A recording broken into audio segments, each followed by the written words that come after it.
Masih belum bisa kita lupakan pada chapter kemarin, bagaimana kekejaman Tenryubito yang memaksa kerajaan-kerajaan kecil untuk membayar pajak kepada mereka. Oleh karenanya Kaido yang masih berumur 10 tahun, harus terjun ke medan pertempuran, demi mendapatkan harta rampasan agar kerajaannya tetap memenuhi syarat untuk membayar pajak kepada pemerintah dunia. Di umur 13 tahun Kaido kemudian mempertanyakan mengapa mereka harus tunduk kepada pemerintah dunia dan kaum naga langit. Dan hal ini pun adalah awal dari kebencian Kaido tentang Tenryubito yang mengatur sistem dunia ini. Dia pun memulai bajak lautnya sendiri, dan berharap bajak lautnya tersebut akan mampu mengubah sistem dunia suatu saat. Tentu bukan Kaido saja yang sangat membenci kaum naga langit. Ada banyak orang yang sangat membenci mereka, bahkan ada gerakan yang secara terang-terangan berusaha untuk menghentikan para Tenryubito, dan salah satunya adalah Monkey D. Dragon.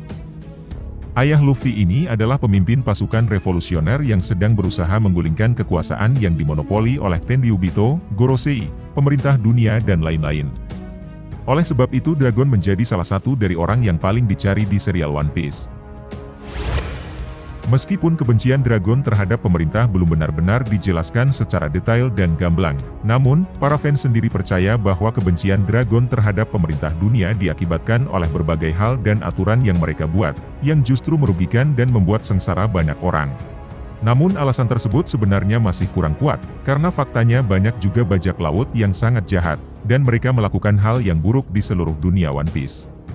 Contohnya Arlong menghancurkan desa Nami, Crocodile mencoba menguasai Alabasta, Kurohige menyerang Drum Island, dan Doflamingo berusaha untuk menghancurkan seluruh dunia ini.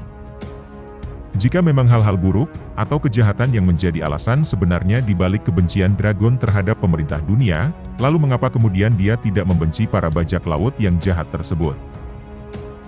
Berdasarkan hal itu muncul spekulasi bahwa kebencian Dragon terhadap pemerintah dunia, justru memiliki permasalahan yang jauh lebih mendalam.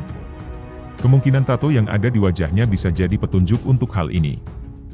Sampai saat ini para fans masih sangat penasaran, apa yang sekiranya membuat Dragon pada akhirnya memutuskan untuk memberi tato pada wajahnya. Tentu saja kita berspekulasi bahwa memang ada makna khusus dari tato yang ada di wajahnya. Karena kita sama-sama mengetahui di awal kemunculannya, Dragon sama sekali tidak memiliki tato di wajahnya. Bisa jadi itu bukanlah tato biasa, melainkan tato para penduduk suku Shandia. Sebenarnya selain Dragon, ada dua karakter lain yang memiliki tato serupa dalam cerita One Piece, yaitu Kalgara dan Weeper. Patut untuk diingat bahwa tato dari Kalgara dan Weeper memang sedikit berbeda, meskipun mereka berasal dari suku yang sama. Ada kemungkinan bahwa tato milik Dragon ada kaitannya dengan nenek moyangnya, yang kemungkinan berasal dari wilayah Shandia. Bisa jadi Dragon sebenarnya sudah mempelajari dan mengetahui apa yang terjadi ketika abad yang hilang, dan bahkan dia juga mungkin sudah mengetahui tentang asal-usul dari Klandi, meskipun Dragon kemungkinan hanya mempelajarinya sedikit saja. Namun, hal itulah yang kemudian membuat Dragon sangat membenci seluruh kerajaan yang kemudian menghancurkan nenek moyangnya.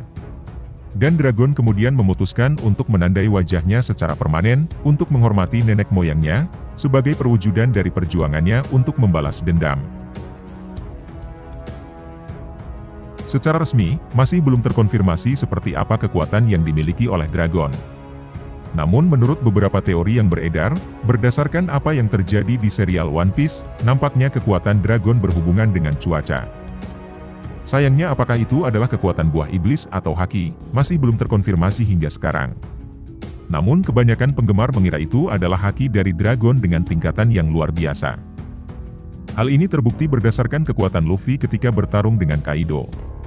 Dalam hal ini ada momen ketika Luffy berhasil menggenggam petir dan kemudian melemparnya kepada Kaido. Diperkirakan dengan kekuatan hakinya, Luffy saat itu mampu mengendalikan udara atau cuaca di sekitarnya, yang memungkinkannya mampu menciptakan petir yang dapat dipegangnya dengan tangan kosong. Entah itu kekuatan buah iblis ataupun kekuatan haki tingkat tinggi, namun dipastikan bahwa Dragon adalah sosok yang sangat kuat. Terakhir banyak spekulasi yang muncul, bahwa ketika perang melawan pemerintah dunia pecah, Luffy akan bersatu dengan Dragon untuk meruntuhkan pemerintah dunia. Ketika hal itu benar terjadi, mungkin itu adalah momen bagi kita untuk menyaksikan kekuatan Dragon yang sebenarnya.